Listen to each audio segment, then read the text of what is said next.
The deal apparently may end up being signed later this week in Washington. The official is saying that the White House has proposed a meeting on Friday between President Volodymyr Zelensky and President Donald Trump. When asked about this, Trump said that he'd heard Zelensky was coming to see him on Friday, said he was okay with that, and also suggested that Zelensky would like to sign the deal during that meeting. That's not a full-throated embrace of the deal by Trump or an official announcement from the White House that indeed they've agreed terms, but it's certainly significant progress after a week of intense acrimony between Trump and Zelensky, in which Trump called Zelensky a dictator.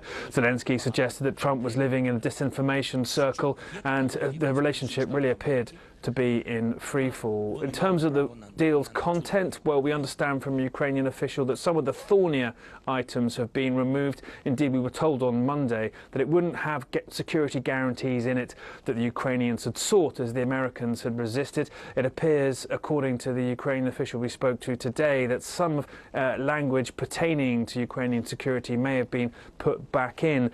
But this does seem to be a framework agreement, talks about Ukrainian reconstruction, but may leave some of the uglier details for further discussions. But what's really going to be important is whether or not Trump does indeed meet Zelensky on Friday and how they get along, because it's their personal acrimony that's hung over bids by European leaders to try and get Trump to embrace the idea of Ukraine support more fully, and indeed to try and assist any European role in peacekeeping forces here.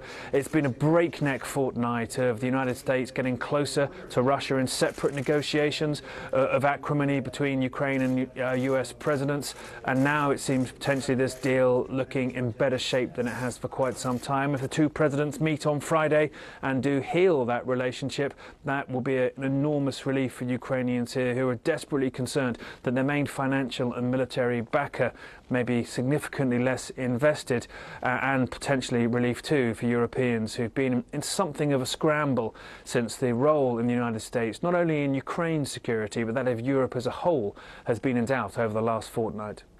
Nick Paton-Walsh, CNN, Kiev, Ukraine.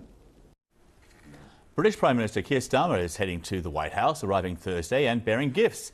Just what Donald Trump had asked for, a big increase in the defence budget in the UK, with spending as a percentage of GDP up from 2.3% to 2.5% by 2027, then up to 2.6% the following year.